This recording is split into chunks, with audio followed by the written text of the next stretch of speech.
নমস্কাৰ শ্ৰদ্ধেয় ৰাইজ আজি পোষণ পষেক উপলক্ষে আমি নিমন্ত্ৰিত অতিথিসকলক মাতিছো তেখেতসকলে আপোনালোকক আজিৰ সভাৰ সজাগতাৰ বিষয়ে সকলো বিস্তাৰিতভাৱে জনাব তেতিয়াহলে সভাখন আগবঢ়াই নিবলৈ মই বাইদেউক অনুৰোধ জনালো ধন্যবাদ বাইদেউ শ্ৰদ্ধেয় ৰাইজ অসম চৰকাৰৰ সমাজ কল্যাণ বিভাগৰ দ্বাৰা ভাৰত চৰকাৰৰ অধীনত 8 এপ্ৰিলৰ পৰা 22 এপ্ৰিল 2025 লৈ পষেকীয়া পোষণ পষেক আৰম্ভ কৰা হৈছে এই পোষণ পষেকৰ লগত সংগতি ৰাখি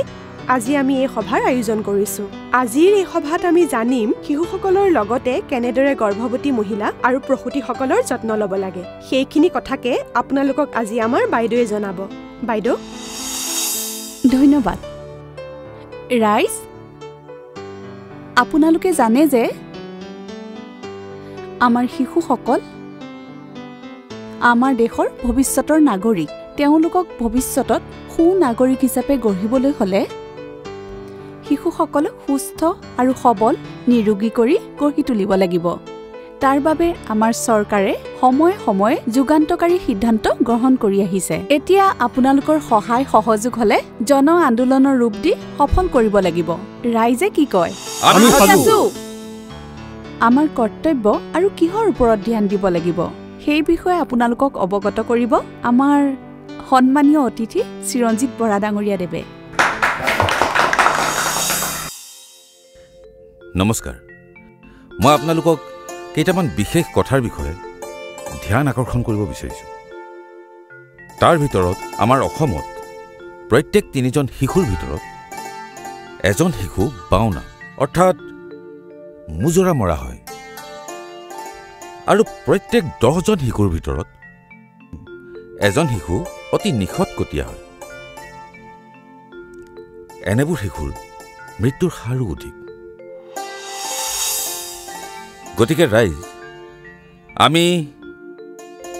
এনেবোৰ শিশুক গৰ্ভ অৱস্থাৰ পৰা শিশু আৰু প্ৰসূতিৰ বিশেষ যত্ন লোৱাৰ প্ৰয়োজন গৰ্ভ অৱস্থাৰ 270 দিন আৰু শিশুটিৰ 2 বছৰ 365 যোগ 365 দিন মুঠ 1000 দিনত বিশেষ যত্ন লোৱাৰ বাবে অংগনবাদী কেন্দ্ৰৰ দ্বাৰা বৃদ্ধি নিৰীক্ষণ কৰা হয় ইয়াৰ জৰিয়তে ওজন বৃদ্ধি লক্ষ্য কৰি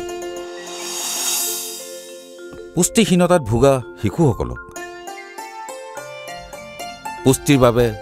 খাদ্য দৰৱ আদি যোগান ধৰা হয় ৰাইজ অংগনবাদী কেন্দ্ৰত প্ৰত্যেক মাহতে শিশুৰ ওজন আৰু উচ্চতা নিৰীক্ষণ কৰা হয় তাৰ দ্বাৰা পুষ্টিহীনতাত ভোগা শিশুসকলক যত্ন লোৱা হয় আৰু যিসকল অতি পুষ্টিহীনতাত ভোগে তেওঁলোকক চিকিৎসালয়লৈ নি চিকিৎসকৰ পৰামৰ্শ লোৱা হয় জন্মৰ পৰা 6 বছৰ বয়সৰ শিশুসকলৰ যত্ন লোৱাৰ বাবে এই অংগনবাদী কেন্দ্ৰ উপলব্ধ আৰু ইয়াৰ উদ্দেশ্যে ইয়াক গঢ় দিয়া হৈছে আহক